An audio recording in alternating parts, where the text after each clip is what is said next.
제 이름은 김민준입니다. 태산그룹에서 10년간 일하며 여기까지 올라왔죠. 평범한 가정에서 태어나 자수성가한 저에게 태산그룹은 꿈의 직장이었습니다. 그런데 회장님의 딸 서현과 결혼하면서 모든 게 달라졌어요. 주변에서는 저를 데릴 사위라고 부르며 수군거렸습니다. 처음엔 상처받았지만 이제는 익숙해졌어요. 중요한 건 제 능력으로 인정받는 것이니까요. 오늘도 회사 복도를 걸어가고 있었습니다. 익숙한 얼굴이 눈에 들어왔어요. 최 기사였습니다. 10년 전 회장님 댁의 전속 운전기사였던 분이죠. 최 기사님? 놀란 표정으로 저를 바라보던 최 기사가 고개를 숙였습니다. 민준 이사님, 안녕하십니까? 예전보다 많이 야윈 모습이 눈에 들어왔어요. 정장 대신 낡은 작업복을 입고 계셨죠. 어떻게 이곳에? 청소업체에서 나왔습니다. 생활이 어려워져서 가슴이 찡했습니다. 최 기사는 회장님께 충성스럽게 일했던 분이에요.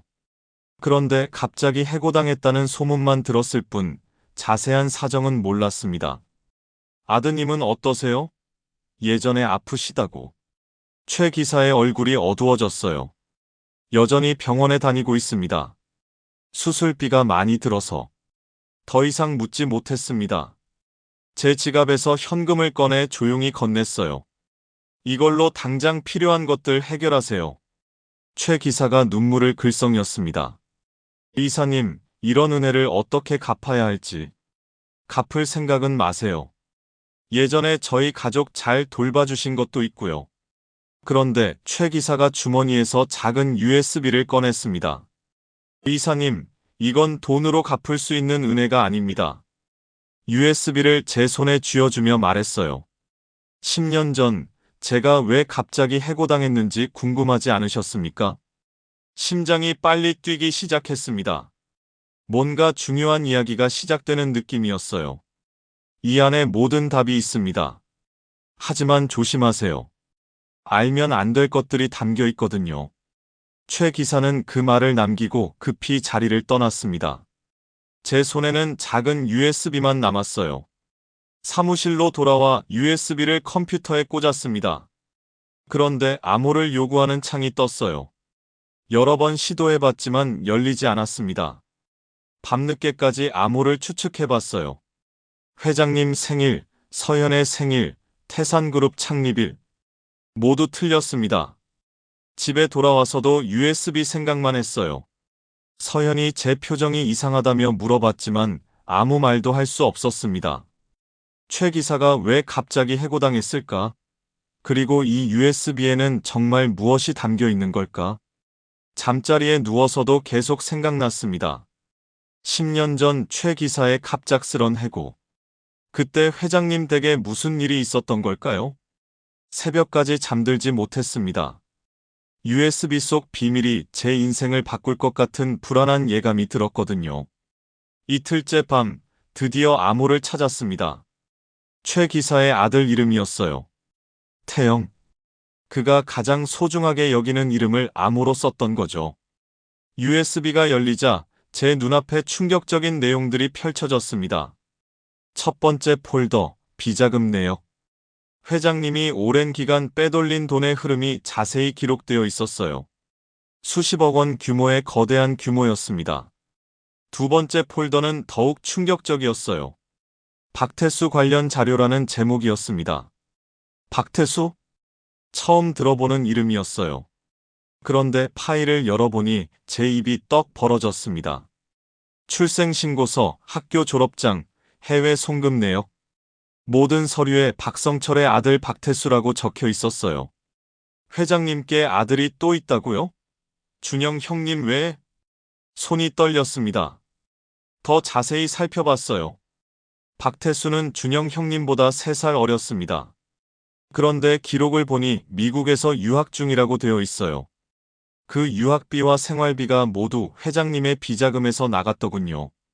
세 번째 폴더에는 사진들이 있었습니다. 젊은 시절의 회장님과 모르는 여성이 함께 찍은 사진들이요. 그리고 그 여성이 아기를 안고 있는 사진도 있었어요. 사진 뒷면에는 태수야, 아빠가 꼭 데리러 갈게라고 적혀 있었습니다. 회장님의 필체였어요. 머리가 복잡해졌습니다. 이게 다 사실이라면 태산그룹에는 숨겨진 후계자가 있다는 뜻이잖아요. 더 놀라운 건 다음 자료였습니다.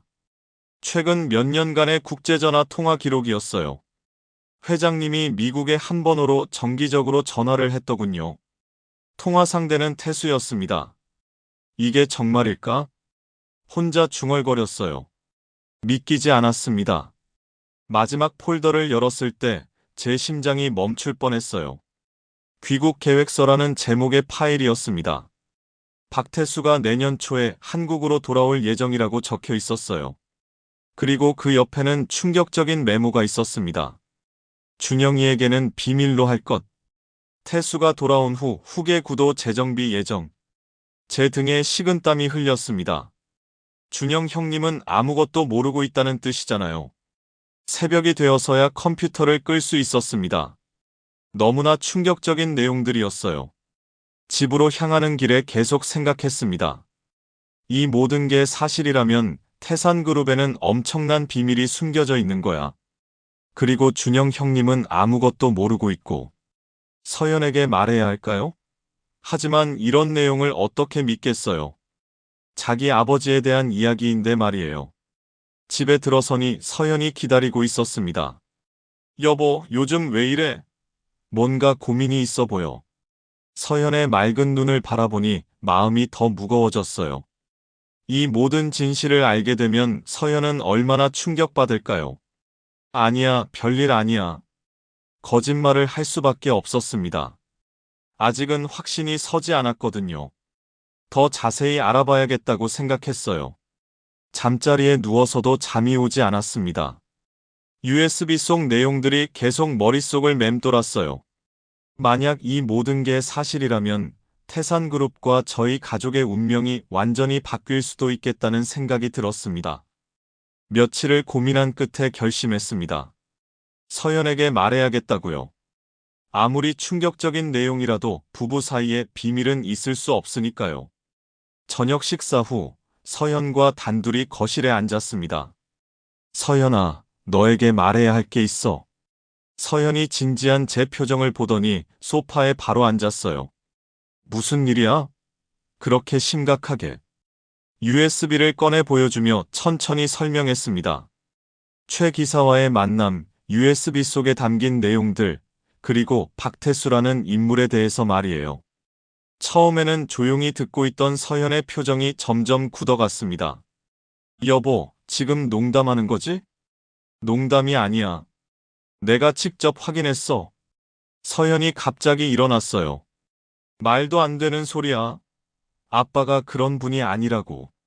목소리가 높아졌습니다. 예상했던 반응이었지만 마음이 아팠어요. 서연아, 증거를 직접 봤어. 출생신고서도 있고 해외 송금 기록도. 그런 건 얼마든지 조작할 수 있잖아. 서연이 제 말을 끊었습니다. 오빠가 아버지를 오해하는 거야. 그럴 리가 없어. 오빠라는 호칭이 가슴에 꽂혔습니다. 화가 났을 때만 저를 그렇게 부르거든요. 내가 왜 거짓말을 하겠어? 너를 위해서 말하는 건데. 내가 언제 이런 걸 알고 싶다고 했어? 서연의 눈에 눈물이 맺혔어요. 30년간 내가 알고 있던 아버지가 그런 분이 아니야.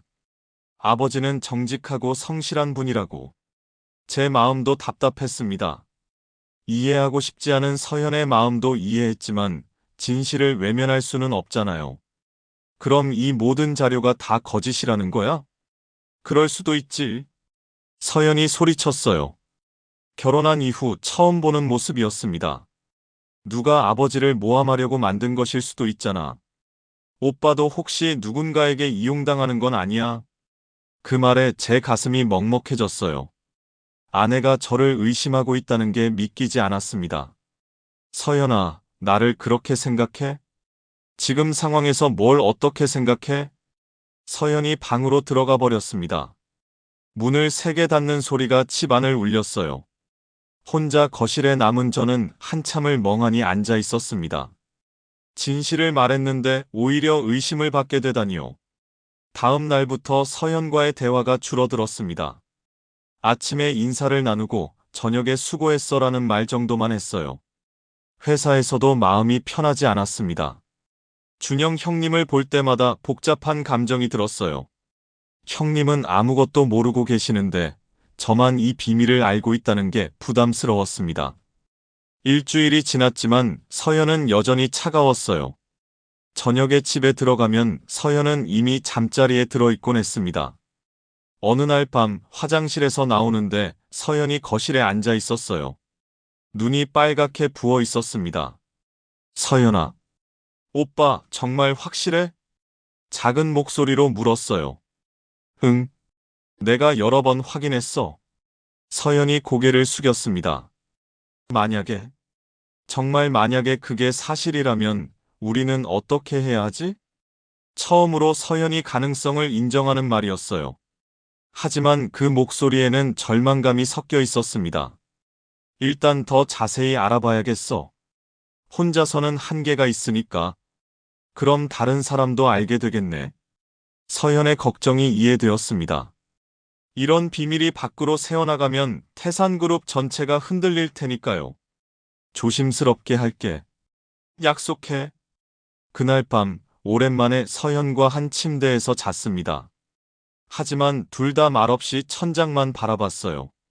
마음속에는 각자 다른 생각들이 복잡하게 얽혀 있었을 겁니다. USB 자료를 다시 자세히 살펴보던 중 눈에 띄는 것이 있었습니다. 회장님이 젊은 시절에 그린 그림 사진이었어요.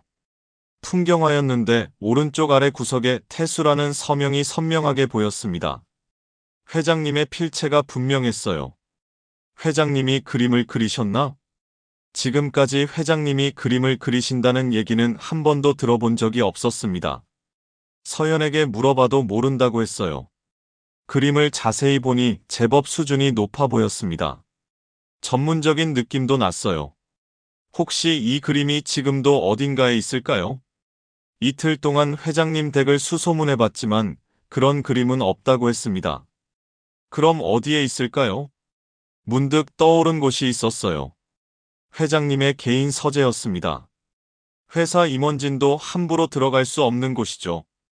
점심시간에 회장님께 안부 인사를 드리러 갔습니다. 회장님, 혹시 그림 그리기가 취미이신지요? 회장님이 순간 굳은 표정을 지었어요. 왜 그런 걸 묻나? 아, 그냥 서연이가 아버님의 젊은 시절 이야기를 궁금해해서요.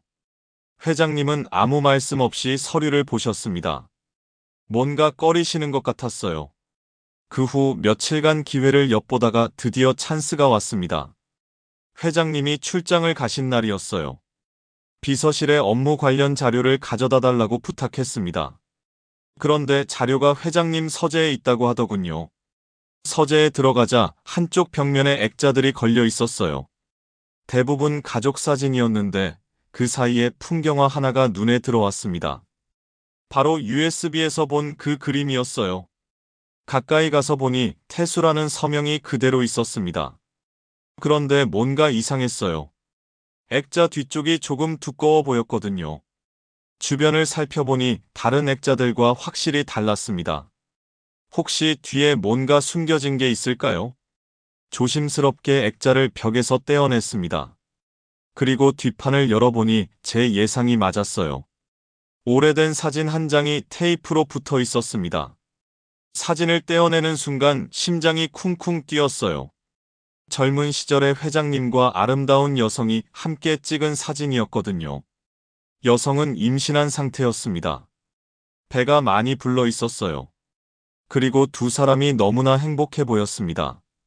사진 뒷면을 보니 날짜가 적혀 있었어요.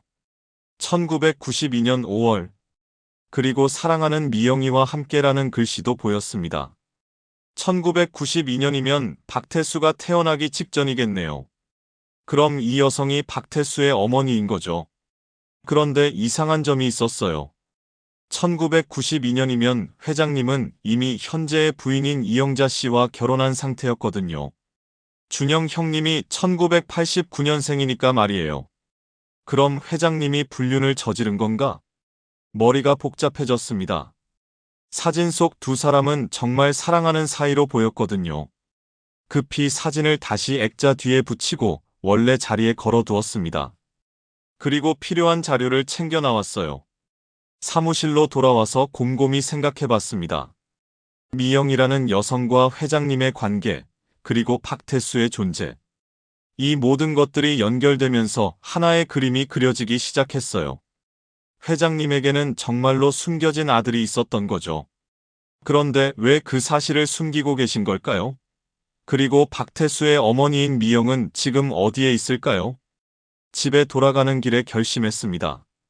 이 미영이라는 여성에 대해 더 자세히 알아봐야겠다고요. 그래야 모든 퍼즐이 맞춰질 것 같았거든요. 서연에게는 아직 말하지 않기로 했어요. 확실한 증거를 찾기 전까지는 더 이상 상처 주고 싶지 않았습니다. 하지만 마음 한구석으로는 불안했어요. 점점 더 깊은 비밀 속으로 들어가고 있다는 느낌이 들었거든요. 돌이킬 수 없는 지점을 향해 가고 있는 건 아닐까요? 미영이라는 여성에 대한 단서를 찾기 위해 회장님의 고향을 찾아가기로 했습니다. 경상북도의 작은 시골 마을이었어요. 주말에 서연에게는 친구들과 만난다고 둘러대고 혼자 차를 몰고 갔습니다. 3시간 정도 걸리는 거리였어요. 마을에 도착하니 옛날 모습 그대로였습니다. 회장님이 어린 시절을 보냈다는 한옥집도 아직 그대로 있었어요. 근처 상점에서 오래 사신 할머니에게 물어봤습니다. 혹시 박성철이라는 분 아세요? 지금은 서울에서 큰 사업을 하시는데. 아, 성철이. 그럼 모를 리가 있나? 우리 마을의 자랑이지. 할머니가 반가워하시며 말씀해 주셨어요. 그런데 왜 성철이 얘기를 물어보나? 제가 그분 회사에 다니거든요. 젊은 시절 이야기가 궁금해서요. 할머니가 찻잔을 내어주시며 옛날 이야기를 들려주셨습니다. 성철이는 어렸을 때부터 그림 그리기를 좋아했어. 동네에서 제일 잘 그렸지.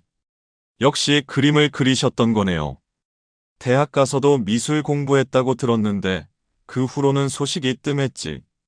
그러다 어느 날 갑자기 큰 사업가가 되어 나타났더군. 혹시 미영이라는 분 아세요?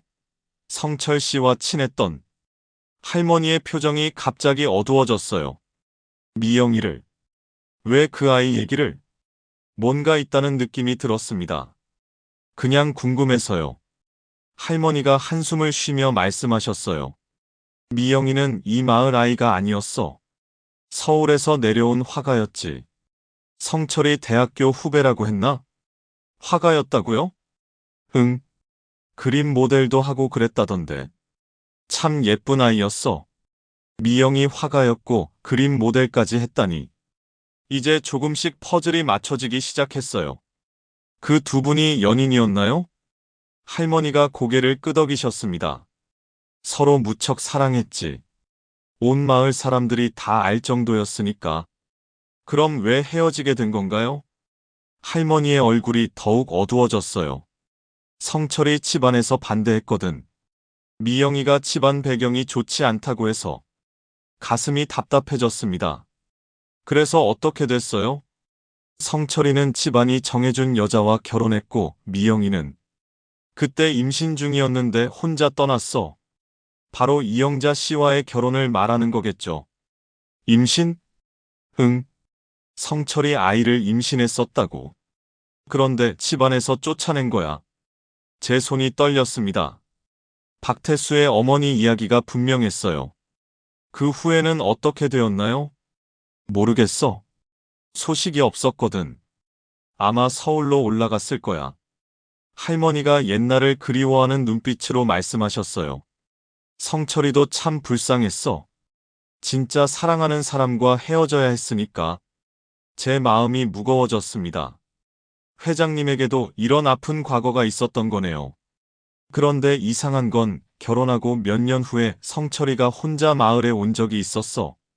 언제쯤이었나요? 한 5년 정도 후?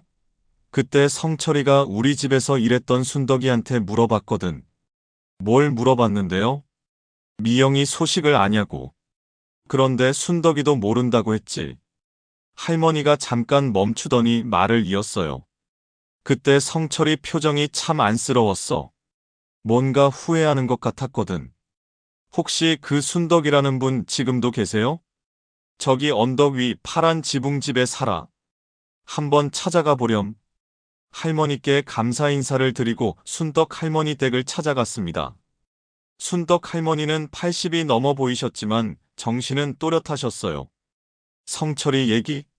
아이고, 그 아이 참 착했는데. 순덕 할머니도 비슷한 이야기를 해주셨습니다. 그런데 한 가지 새로운 사실을 알게 되었어요. 성철이가 마지막에 우리 집에 왔을 때 미영이한테 편지를 썼더라고. 편지를요? 응. 밤새 써서 아침에 우리한테 맡겼어. 미영이를 찾으면 꼭 전해달라고. 그 편지는 어떻게 됐나요? 할머니가 잠깐 생각하시더니 일어나셨어요. 아직 있을 거야. 잠깐만. 방 안으로 들어가시더니 오래된 편지 봉투 하나를 가져오셨습니다. 이거야. 미영이를 찾지 못해서 계속 보관하고 있었어. 편지 봉투에는 김미영에게라고 적혀 있었어요. 회장님의 필체였습니다. 이거 제가 가져가도 될까요? 그분께 전해드릴게요. 그래, 그렇게 해줘. 30년 넘게 보관하고 있었는데 드디어 임자를 찾겠네. 편지를 받아들고 마을을 떠났습니다. 차 안에서 편지를 열어볼까 하다가 참았어요. 이건 회장님의 개인적인 마음이니까요. 서울로 돌아가는 길에 계속 생각했습니다. 회장님과 미영, 그리고 박태수의 이야기가 이제 조금씩 명확해지고 있었어요. 회장님은 진짜 사랑하는 사람과 헤어져야 했고, 그 사이에서 태어난 아이가 박태수였던 거죠. 그런데 가정 형편상 아이를 인정할 수 없었던 거고요. 하지만 아직 궁금한 점들이 많았습니다. 박태수는 지금까지 어떻게 살아왔을까요? 그리고 미영은 지금 어디에 있을까요? 집에 도착했을 때는 이미 밤이 늦었습니다. 서연이 걱정스러운 표정으로 기다리고 있었어요. 늦었네. 친구들과 재미있었어? 응, 오랜만에 만나서. 거짓말을 하는 제 자신이 싫었습니다. 하지만 아직은 시기가 아니라는 생각이 들었어요. 방에 들어가 편지를 책상 서랍에 넣어 두었습니다. 언젠가는 이 편지도 제 역할을 할 때가 올 거예요. 잠자리에 누우니 오늘 들은 이야기들이 주마등처럼 스쳐 지나갔습니다. 30년 전의 사랑 이야기, 그리고 그 사랑에서 태어난 아이.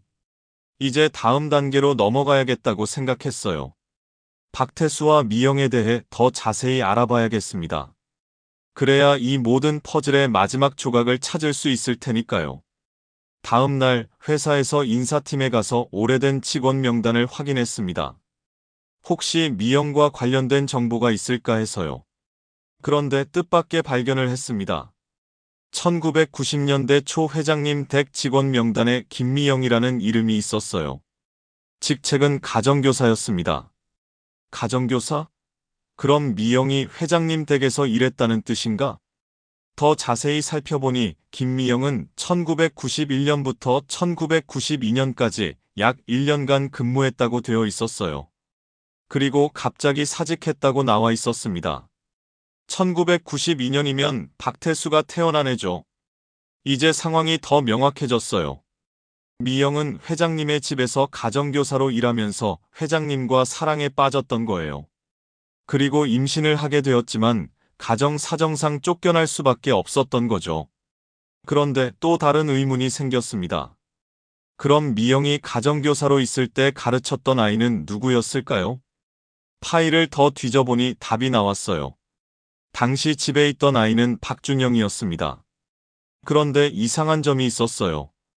박준영의 출생신고서를 보니 1989년생으로 되어 있었는데 친아버지란에 회장님이 아닌 다른 사람의 이름이 적혀 있었어요. 이종민이라는 분이었습니다. 이종민? 그럼 준영 형님이 회장님의 친아들이 아니라는 뜻인가? 더 자세히 조사해보니 충격적인 사실을 발견했습니다. 이종민은 현재 회장님의 부인인 이영자 씨의 전 남편이었어요. 그리고 박준영은 이영자 씨가 전 남편과의 사이에서 낳은 아들이었던 거죠. 즉, 박준영은 회장님과는 혈연 관계가 없는 양아들이었던 겁니다. 머리가 복잡해졌어요. 그럼 회장님의 친아들은 박태수뿐이라는 뜻이잖아요. 급히 이영자 씨의 이력을 더 찾아봤습니다. 그녀는 1990년에 첫 남편과 이혼했고 그해 말에 회장님과 재혼했더군요. 모든 게 연결되기 시작했어요. 회장님은 1990년에 이영자 씨와 결혼했지만 그 후 집에 온 가정교사 미영과 사랑에 빠졌던 거죠. 그리고 1992년에 미영이 박태수를 낳았지만 가정 사정상 인정할 수 없었던 거고요. 결국 미영은 아이와 함께 집을 떠날 수밖에 없었던 거예요. 그런데 여기서 또 하나의 의문이 들었습니다. 이영자 씨는 이 모든 사실을 알고 있었을까요? USB 파일을 다시 뒤져보다가 결정적인 증거를 찾았어요. 이영자 씨와 박태수 사이의 통화 기록이었습니다. 최근 몇 년간 정기적으로 통화를 한 기록이 남아 있었어요. 통화 내용 메모도 일부 있었는데 그 내용이 충격적이었습니다. 준영이에게는 절대 말하지 마라. 내가 돌아올 때까지 기다려라. 이영자 씨가 박태수의 존재를 알고 있었을 뿐만 아니라 그를 진짜 후계자로 만들려고 계획하고 있었던 거죠. 그럼 준영 형님은 어떻게 되는 건가요? 이영자 씨에게는 친아들인데 회장님께는 양아들이고 더 충격적인 것은 다음 메모였어요. 준영이는 이용만 하면 돼. 어차피 피 한 방울 안 섞인 애니까. 이영자 씨가 자신의 친아들인 준영마저도 이용해 먹으려 한다는 뜻이었어요. 제 손이 떨렸습니다. 이게 진짜 현실인가요? 회장님은 진짜 사랑했던 미영과의 아들 박태수를 숨겨두고 이영자 씨는 그 박태수를 이용해서 태산그룹을 차지하려 하고 있었던 거죠. 그리고 그 사이에서 준영 형님은 아무것도 모른 채 열심히 후계자 역할을 하고 있었던 거고요. 이 모든 진실을 알게 된 지금 저는 어떻게 해야 할까요? 준영 형님께 사실을 말해야 할까요? 아니면 회장님께 직접 말씀드려야 할까요? 아니면 서연에게라도 먼저 이야기해야 할까요? 하지만 한 가지 확실한 건 이 상황을 그대로 두면 안 된다는 것이었어요. 너무 많은 사람들이 상처받을 테니까요. 무엇보다 준영 형님이 가장 큰 피해자가 될 것 같았습니다. 자신이 평생 믿어온 모든 것이 거짓이었다는 걸 알게 되면 얼마나 충격받을까요? 그날 밤 잠들기 전까지 계속 고민했어요. 이제 진실의 무게가 너무 무겁게 느껴졌습니다. 며칠을 고민하던 중 USB에서 발견한 연락처 중 하나가 눈에 들어왔습니다. 김회계사라고 되어 있었어요. 혹시 회장님의 비자금을 관리하던 사람일까요? 용기를 내어 전화를 걸어봤습니다. 여보세요? 중년 남성의 목소리였어요. 혹시 김회계사님이신가요? 태산그룹 박성철 회장님과 관련해서 연락드렸습니다. 전화기 너머로 잠깐의 침묵이 흘렀어요. 누구시죠? 김민준이라고 합니다. 회장님의 사위고 현재 태산그룹 이사로 재직 중입니다. 아, 민준 이사님. 소문으로 들었습니다. 혹시 시간 되시면 만나서 이야기할 수 있을까요? 중요한 일이 있어서요. 김회계사가 잠깐 망설이더니 대답했어요. 내일 저녁에 강남역 근처 커피숍에서 만나죠. 다음 날 저녁 약속 장소에서 김회계사를 만났습니다. 50대 중반으로 보이는 깔끔한 인상의 분이었어요. 민준 이사님 반갑습니다. 안녕하세요. 바쁘신 중에 시간 내주셔서 감사합니다. 커피를 주문한 후 조심스럽게 말을 꺼냈어요. 혹시 박태수라는 분 아십니까? 김회계사의 표정이 굳어졌습니다. 어떻게 그 이름을? 최 기사로부터 USB를 받았습니다. 최 기사가 결국 누군가에게 넘겼군요. 김회계사가 한숨을 쉬었어요. 이사님, 이 일에 깊이 관여하지 않는 게 좋을 텐데요. 이미 너무 많이 알아버렸습니다. 진실이 궁금해요. 김회계사가 주변을 둘러본 후 작은 목소리로 말하기 시작했어요. 제가 15년째 회장님의 개인 재정을 관리하고 있습니다. 그 중에는 박태수 관련 비용도 포함되어 있고요. 태수는 정말 회장님의 아들인가요? 맞습니다. 유전자 검사까지 했었거든요. 확실한 증언이었어요. 그럼 지금까지 미국에서? 처음에는 어머니와 함께 있었는데 어머니가 사고로 돌아가신 후부터는 혼자 지내고 있어요. 어머니가 돌아가셨다고요? 5년 전에 교통사고로. 회장님이 많이 괴로워하셨습니다. 미영이 이미 세상을 떠났다니. 갑자기 서랍에 넣어둔 편지가 생각났어요. 그럼 태수는 언제 한국에 돌아올 예정인가요? 내년 봄으로 계획되어 있습니다.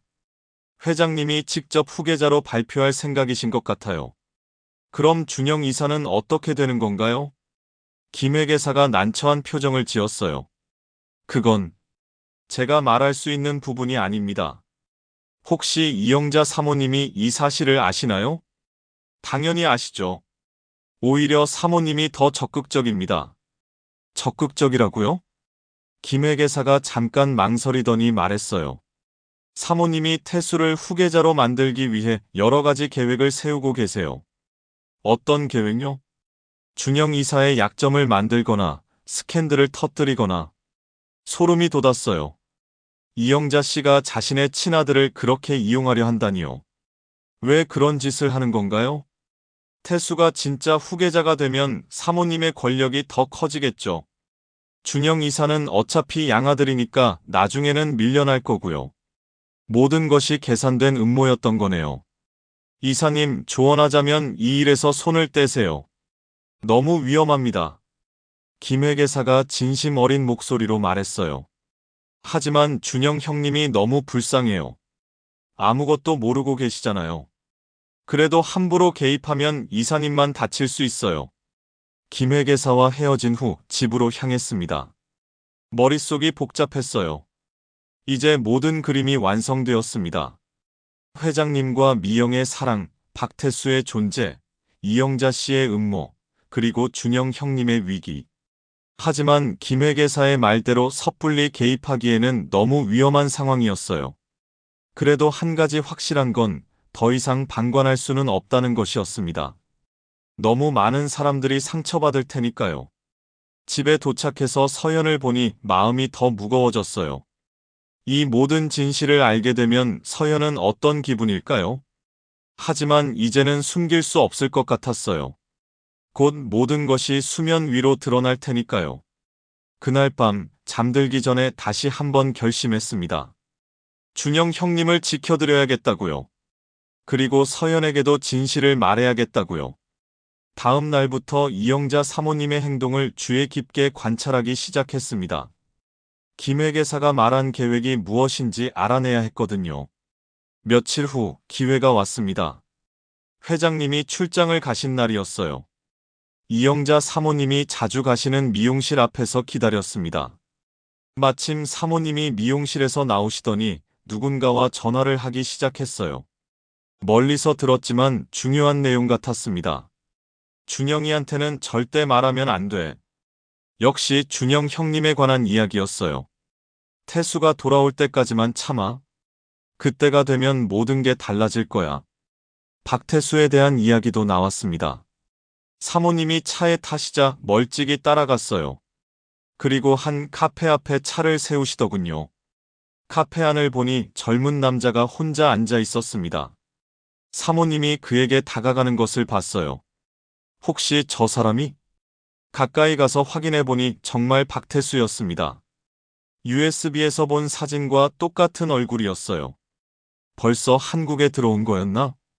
두 사람의 대화를 엿들을 수 있는 자리를 찾았습니다. 다행히 바로 옆 테이블이 비어 있었어요. 어머니, 형 생각에 잠이 안 와요.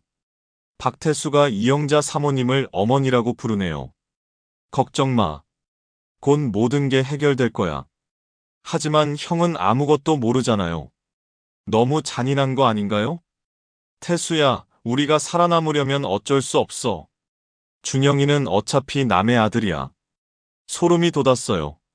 자신의 친아들을 그렇게 차갑게 말하다니. 그래도 20년 넘게 형제로 지냈는데. 감정에 휘둘리면 안 돼. 태산그룹은 내 것이 되어야 해. 이영자 사모님의 목소리가 단호했어요. 아버지가 정말 저를 후계자로 인정해 주실까요? 당연하지. 넌 진짜 아들이니까. 하지만 타이밍이 중요해. 언제쯤 공개하실 건가요? 창립 40주년 기념행사 때가 좋을 것 같아.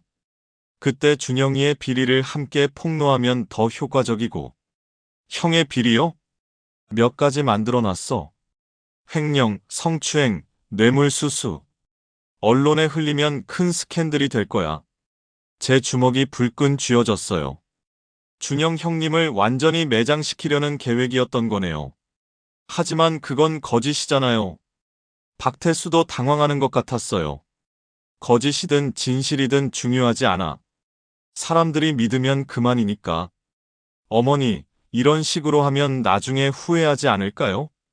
후회는 무슨? 우리가 원하는 걸 얻으면 그만이야. 대화를 더 듣고 있을 수 없었어요. 너무 끔찍한 계획이었거든요. 조용히 카페를 나와서 생각해봤습니다. 창립 40주년 기념행사는 다음 주였어요. 시간이 얼마 남지 않았습니다. 준영 형님께 미리 알려드려야 할까요? 아니면 회장님께 직접 말씀드려야 할까요? 하지만 증거가 없으면 믿지 않으실 거예요. 특히 이영자 사모님에 대한 이야기는 더욱 그럴 거고요. 그때 떠오른 생각이 있었습니다. 녹음을 해야겠다고요. 다음 날부터 이영자 사모님과 박태수의 만남을 계속 지켜봤어요. 그리고 결정적인 증거를 확보할 수 있었습니다. 준영이에게 이 모든 것을 물려줄 수는 없어. 태수가 돌아올 때까지만 참아. 이영자 사모님의 음성이 또렷하게 녹음되었어요. 형을 완전히 매장시켜야 해. 그래야 네가 유일한 후계자가 될 수 있어. 박태수의 대답도 녹음되었고요. 이제 결정적인 증거를 확보했습니다. 하지만 이걸 어떻게 활용해야 할까요? 기념행사까지 며칠 남지 않았어요. 뭔가 계획을 세워야 했습니다. 그날 밤 서연에게 모든 것을 털어놓기로 했어요. 이제 더 이상 혼자 감당할 수 없을 것 같았거든요. 서연에게 모든 진실을 말한 후, 이제 준영 형님과 이야기해야겠다고 생각했습니다. 하지만 어떻게 시작해야 할지 막막했어요. 다음 날 점심시간에 준영 형님을 찾아갔습니다. 형님, 시간 좀 내주실 수 있을까요? 민준아, 무슨 일이야? 준영 형님이 친근하게 웃으며 말씀하셨어요. 중요한 이야기가 있어서요. 혹시 저녁에 술 한잔하면서? 그래, 좋지. 오랜만이네. 저녁에 조용한 선술집에서 만났습니다. 평소처럼 가벼운 대화를 나누다가 조심스럽게 말을 꺼냈어요. 형님, 혹시 아버님의 과거에 대해 아시는 게 있나요? 과거? 무슨 과거? 젊은 시절 말입니다. 준영 형님이 잠깐 생각하시더니 말했어요. 별로 아는 게 없어. 아버지가 그런 이야기를 잘 안 하시거든. 형님 자신에 대해서는 어떠세요? 나? 뭐가 궁금한데? 이제 직접 물어볼 수밖에 없었어요. 형님의 친아버지에 대해서요. 준영 형님의 표정이 순간 굳어졌습니다. 민준아, 갑자기 왜 그런 말을? 형님도 알고 계시는군요. 준영 형님이 술잔을 내려놓으셨어요. 언제부터 알았어? 얼마 전부터요. 형님은 언제부터 아셨나요? 대학생 때 우연히 알게 됐어. 서류를 정리하다가 내 출생신고서를 봤거든. 예상보다 일찍 알고 계셨네요. 그런데 왜 지금까지 아무 말 없으셨어요? 말하면 뭐가 달라져? 아버지는 나를 아들로 받아주셨고, 나도 최선을 다해서 살아왔어. 준영 형님의 목소리에 쓸쓸함이 묻어났어요. 하지만 형님께는 더 중요한 이야기가 있습니다. 더 중요한? 아버님에게는 진짜 아들이 있어요. 준영 형님이 깜짝 놀라며 저를 바라봤어요. 무슨 소리야? 박태수라는 분입니다. 박태수? 네. 아버님과 김미영이라는 분 사이에서 태어난 아들이에요. 준영 형님의 얼굴이 창백해졌어요. 그게 정말이야? USB에서 찾은 자료들을 보여드렸습니다. 출생신고서, 해외 송금 내역, 사진들까지 모든 증거였어요. 이런 일이. 준영 형님이 중얼거리며 자료를 살펴보셨어요. 그럼 지금까지 내가 후계자인 줄 알았는데. 형님, 더 심각한 문제가 있어요. 이영자 사모님과 박태수의 계획에 대해서도 말씀드렸습니다. 녹음된 대화 내용까지 들려드렸어요. 어머니가 나를 그렇게 생각하고 있었다고? 준영 형님의 목소리가 떨렸어요. 형님을 완전히 매장시키려는 계획을 세우고 있어요. 20년 넘게 어머니라고 불렀는데. 준영 형님이 고개를 숙이셨어요. 얼마나 충격이 클까요? 민준아, 그럼 나는 어떻게 해야 하지? 우선 창립 40주년 행사에서 뭔가 발표가 있을 거예요. 그 전에 데뷔를 해야 할 것 같아요. 데뷔라니? 형님의 결백을 증명할 자료들을 미리 준비해야죠. 준영 형님이 잠깐 생각하시더니 말했어요. 민준아, 사실 나도 어머니가 이상하다고 생각한 적이 있어. 어떤 면에서요? 최근에 내 서류함을 뒤지는 걸 본 적이 있거든. 그때는 그냥 넘어갔는데. 역시 이영자 사모님이 뭔가를 찾고 있었던 거네요. 혹시 형님 약점이 될 만한 게 있나요? 솔직히 말하면 완전히 깨끗하지는 않아. 준영 형님이 솔직하게 말씀하셨어요. 어떤 것들이요? 접대비 처리할 때 좀 애매하게 한 것들이 있고 인사 발령 과정에서 청탁을 받은 적도 있어. 그 정도면 어느 기업에나 있는 일 아닌가요? 하지만 언론에 나가면 큰 스캔들이 되겠지. 맞는 말이었어요. 요즘 같은 시대에는 작은 일도 크게 부풀려지니까요. 형님, 그럼 우리도 계획을 세워야겠어요. 무슨 계획? 진실을 먼저 공개하는 거예요. 준영 형님이 고개를 들며 저를 바라봤어요. 어떻게? 창립 40주년 행사에서 우리가 먼저 발표하는 거죠. 모든 진실을. 그럼 아버지는 어떻게 되시고, 아버님께서는 어떻게 반응하실까요? 잘 모르겠어. 평생 숨겨온 비밀인데. 준영 형님이 깊은 한숨을 쉬셨어요. 하지만 이대로 당하고만 있을 수는 없잖아요. 그렇긴 하지만. 민준아, 너도 위험해질 수 있어. 상관없어요. 형님이 부당하게 당하는 걸 볼 수는 없어요.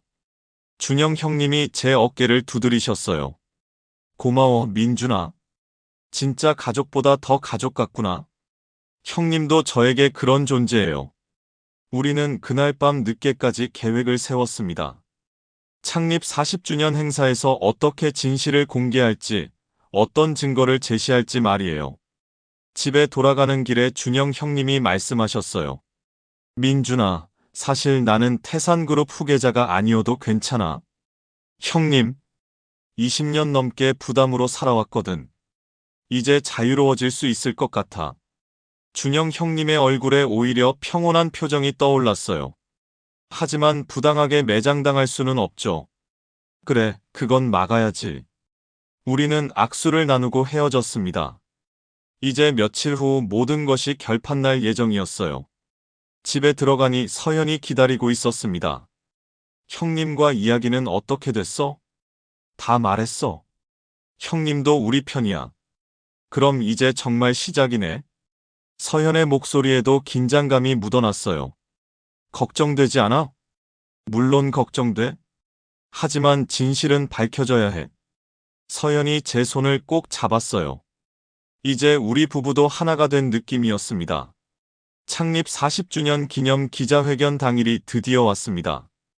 호텔 대연회장에는 수백 명의 기자들과 관계자들이 모여 있었어요. 무대 위에는 회장님과 이영자 사모님, 그리고 준영 형님이 앉아 계셨습니다. 저는 임원석에 앉아서 지켜보고 있었어요. 회장님이 마이크 앞에 서시며 기자회견이 시작되었습니다.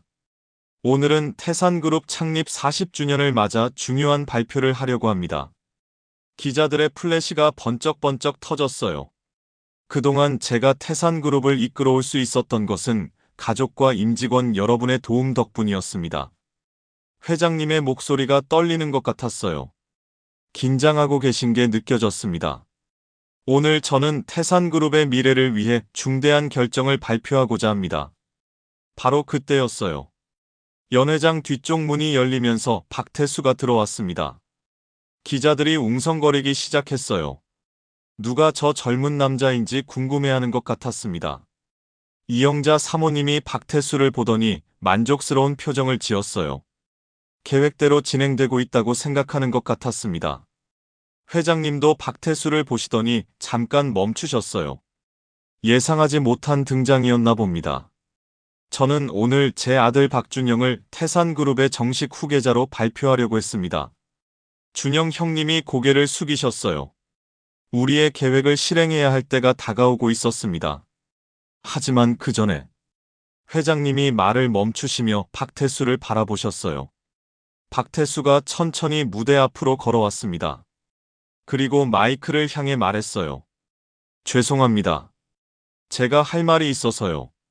기자들이 더욱 술렁이기 시작했어요. 저는 박태수입니다. 박성철 회장님의 아들이고요. 연 회장이 순식간에 조용해졌어요. 모든 사람들이 깜짝 놀란 표정이었습니다. 준영 형님의 얼굴이 창백해졌어요. 이제 정말 시작되는구나 싶었습니다. 지금까지 미국에서 유학을 했고 오늘 아버지의 진짜 후계자로서 돌아왔습니다. 이영자 사모님이 미소를 짓고 있었어요. 계획이 성공하고 있다고 생각하는 것 같았습니다. 그리고 한 가지 더 말씀드릴 게 있습니다. 박태수가 준영 형님을 바라보며 말했어요. 박준영 이사는 사실 제 아버지와 혈연 관계가 없습니다. 기자들이 일제히 웅성거렸어요. 충격적인 발언이었거든요. 바로 그 순간이었습니다. 저는 미리 준비해둔 노트북을 꺼냈어요. 연 회장 앞쪽에 설치된 대형 스크린에 제가 준비한 영상이 재생되기 시작했습니다.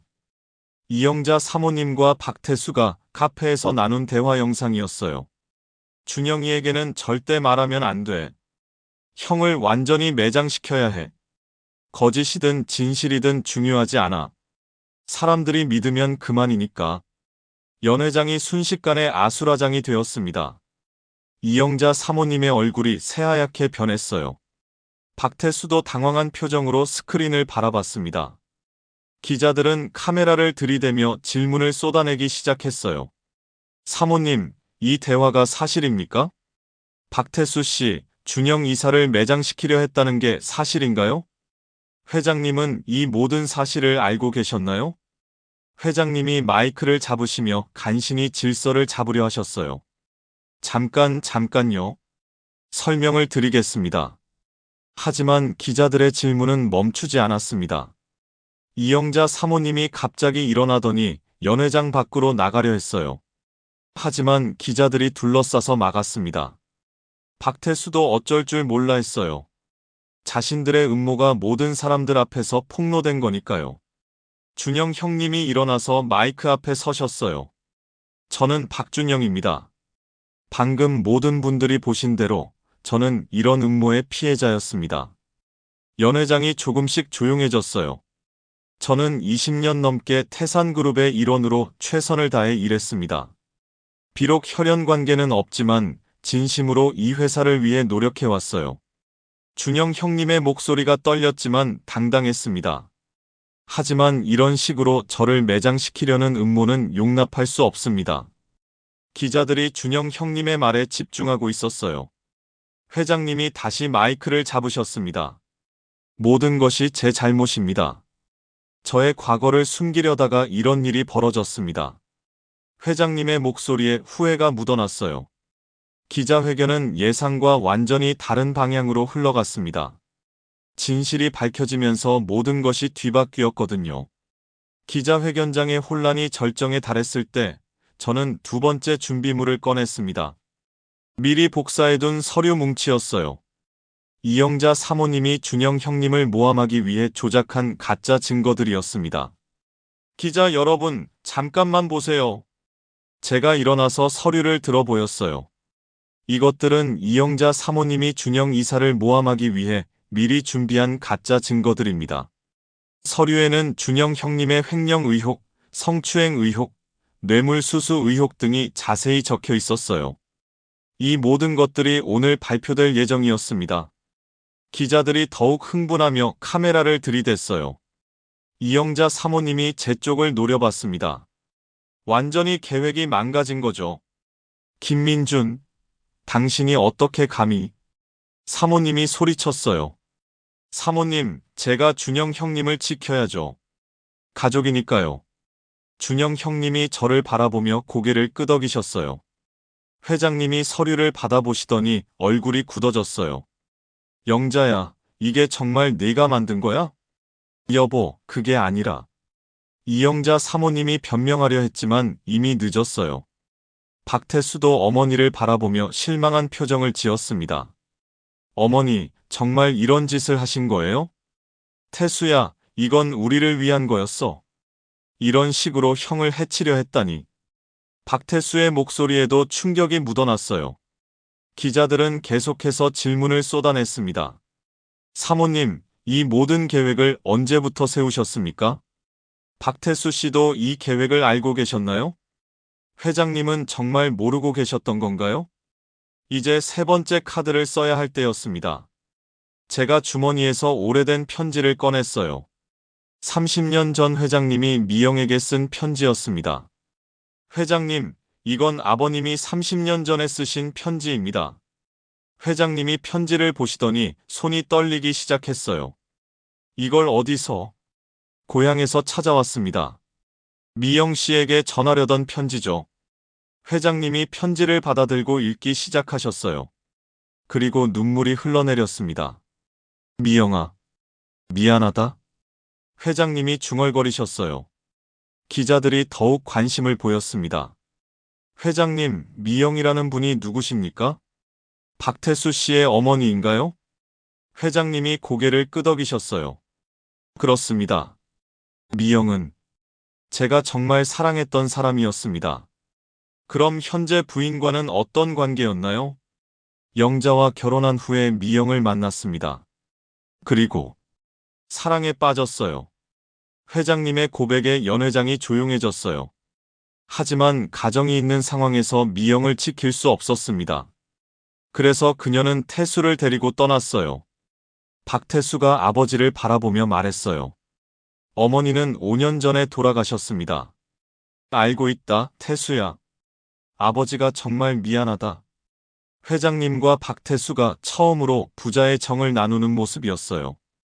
이영자 사모님은 이미 연회장을 떠나려 했지만 기자들에게 둘러싸여 있었습니다. 사모님, 이 모든 계획에 대해 사과하실 생각은 없나요? 준영 이사에게 할 말은 없으신가요? 태산그룹의 주가 폭락에 대한 책임을 어떻게 지실 겁니까? 이영자 사모님은 아무 말도 할 수 없었어요. 준영 형님이 다시 마이크 앞에 서셨습니다. 저는 모든 분들께 약속드립니다. 앞으로도 태산그룹을 위해 최선을 다하겠습니다. 비록 혈연 관계는 없지만 진심으로 이 회사를 사랑합니다. 기자들이 박수를 치기 시작했어요. 준영 형님의 당당한 모습에 감동한 것 같았습니다. 회장님도 일어나서 준영 형님의 어깨에 손을 올리셨어요. 준영아, 네가 진짜 내 아들이다. 두 분이 포옹하는 모습을 보니 제 눈시울도 뜨거워졌어요. 박태수도 형님께 다가가서 고개를 숙였습니다. 형님, 정말 죄송합니다.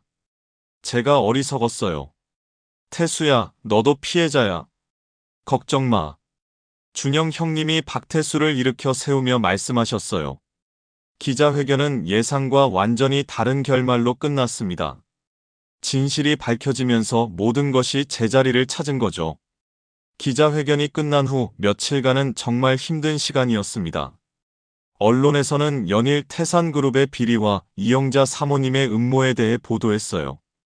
주가는 폭락했고 협력업체들도 불안해했습니다. 이영자 사모님은 결국 구속되었습니다.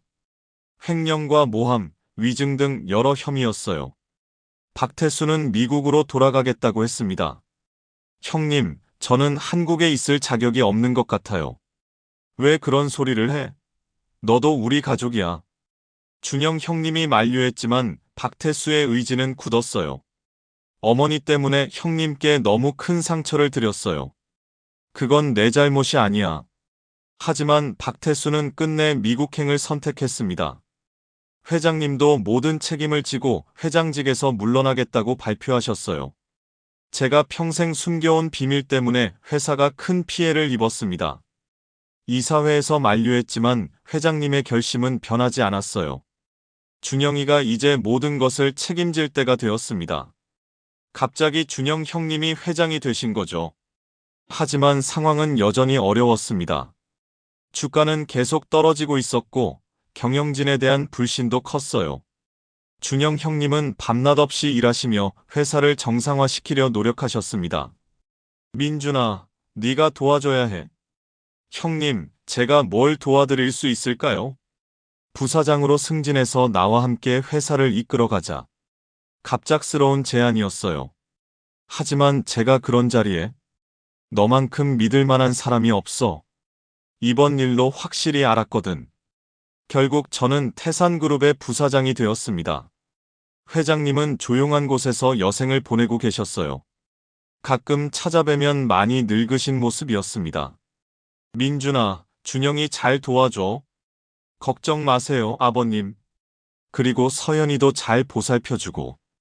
당연히 그럴게요.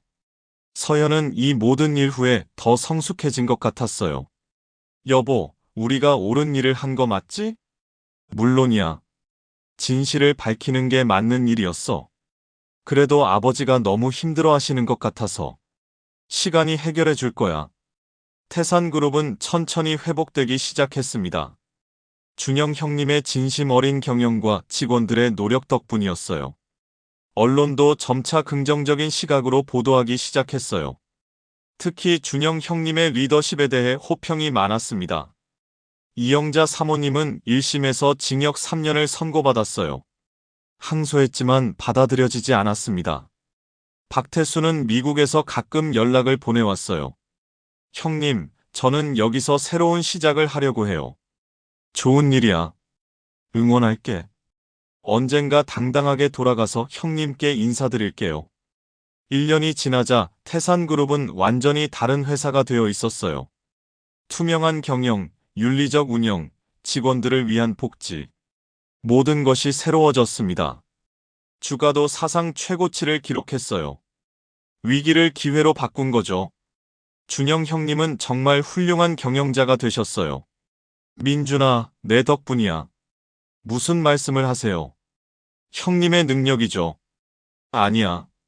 네가 없었으면 나는 지금 어떻게 되었을지 몰라. 우리는 진짜 가족보다 더 끈끈한 사이가 되었습니다. 2년이 흐른 지금 태산그룹은 완전히 새로운 모습으로 거듭났습니다. 준영 형님은 업계에서 가장 존경받는 경영인 중 한 분이 되셨어요. 윤리 경영과 투명한 운영으로 유명해지셨거든요. 저도 부사장으로서 나름의 역할을 하고 있습니다. 특히 해외 사업 확장에 집중하고 있어요. 어느 날 준영 형님이 제게 놀라운 소식을 전해주셨습니다. 민준아, 태수에게서 연락이 왔어. 태수에게서요? 응. 미국에서 자기 사업을 시작했대. 그리고 결혼도 한다고 하고. 박태수가 새로운 삶을 시작한다니 정말 다행이었어요. 언제 결혼식인데요? 다음 달이래. 우리를 초대한다는데 갈 거지? 당연히 가야죠. 미국에서 열린 박태수의 결혼식은 정말 아름다웠어요. 태수는 완전히 다른 사람이 되어 있었습니다. 밝고 자신감 넘치는 모습이었어요. 형님, 정말 와주셔서 감사해요. 태수가 준영 형님을 꼭 껴안았습니다. 당연히 와야지. 우리 동생 결혼식인데. 민준 형님도 감사합니다. 형님 덕분에 제가 진실을 알 수 있었어요. 태수의 신부는 미국에서 만난 한국계 미국인이었어요. 정말 아름다운 커플이었습니다. 결혼식에서 태수가 말했습니다.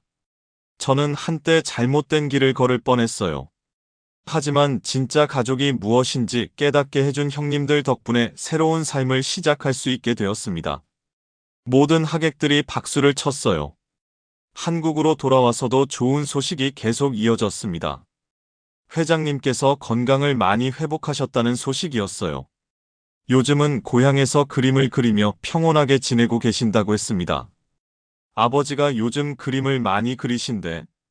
준영 형님이 말씀하셨어요. 정말요? 응.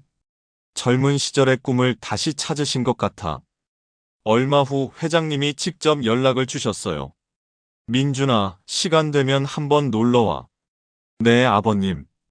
고향에 계신 회장님을 찾아뵈니 정말 많이 달라져 계셨어요. 표정이 한결 밝아지셨거든요. 요즘 그림 그리는 재미로 살고 있어. 작업실에는 아름다운 풍경화들이 가득했어요. 아버님, 정말 실력이 대단하세요. 젊은 시절에 꿈꿨던 화가의 길을 늦게나마 걷고 있는 거지. 회장님이 특별한 그림 하나를 보여주셨어요. 가족 사진을 그린 그림이었는데 준영 형님과 서현 그리고 저까지 함께 그려져 있었어요. 이게 내 진짜 가족이야. 회장님의 목소리에 따뜻함이 묻어났어요. 태수도 그려주세요. 물론이지. 태수도 우리 가족이니까. 서현도 많이 변했어요. 예전보다 훨씬 성숙해지고 현실적으로 생각하게 되었거든요. 여보, 우리도 이제 아이를 가져볼까? 어느 날 서연이 조심스럽게 말했어요. 정말? 응. 이제 모든 게 안정되었으니까. 1년 후, 우리에게 아들이 태어났습니다. 준영 형님이 병원에 달려와서 아기를 보며 말씀하셨어요. 우리 조카 정말 잘생겼네. 형님이 삼촌이 되셨어요. 삼촌. 좋은 말이야. 아기 이름은 민성으로 지었습니다. 민준의 민과 성철 할아버지의 성을 따서 말이에요. 회장님도 손주를 보시고는 정말 기뻐하셨어요. 이제야 진짜 완전한 가족이 된 것 같구나. 태산그룹도 계속 성장하고 있습니다. 준영 형님의 리더십 하에 매년 신기록을 세우고 있어요. 저도 해외 사업 부문에서 좋은 성과를 내고 있습니다. 특히 동남아시아 시장 진출에서 큰 성공을 거두었어요. 어느 날 준영 형님이 저에게 말씀하셨어요. 민준아, 너 정말 고마워. 왜 갑자기 그런 말씀을? 네가 아니었으면 나는 지금 어떻게 되었을지 몰라. 아마 완전히 매장당했을 거야. 형님, 그런 말씀 마세요. 아니야. 정말 고마워. 너는 내 진짜 동생이야. 우리는 서로를 바라보며 웃었습니다. 지금 생각해보면 그때 최 기사가 건네준 USB가 모든 것의 시작이었어요. 만약 그 진실을 모른 채로 살았다면 어떻게 되었을까요? 아마 준영 형님은 정말로 매장당했을 거고 이영자 사모님과 박태수의 음모가 성공했을 거예요. 하지만 진실은 결국 밝혀졌고 모든 사람이 제자리를 찾게 되었습니다. 준영 형님은 훌륭한 경영자가 되셨고 박태수는 미국에서 새로운 삶을 시작했어요. 회장님은 꿈꿔온 화가의 길을 걷고 계시고 저와 서현은 행복한 가정을 이루었습니다. 물론 이영자 사모님은 큰 대가를 치렀지만 그것도 자신이 선택한 길의 결과겠죠. 지금도 가끔 그때를 생각합니다. 만약 다시 그런 상황이 온다면 또 같은 선택을 할 것 같아요. 진실을 밝히는 것, 가족을 지키는 것, 옳은 일을 하는 것. 이런 것들이야말로 진정 소중한 가치라고 생각하거든요. 오늘도 태산그룹 사무실에서 이런 생각을 하며 일하고 있습니다. 창밖으로 보이는 서울 시내가 정말 아름답네요.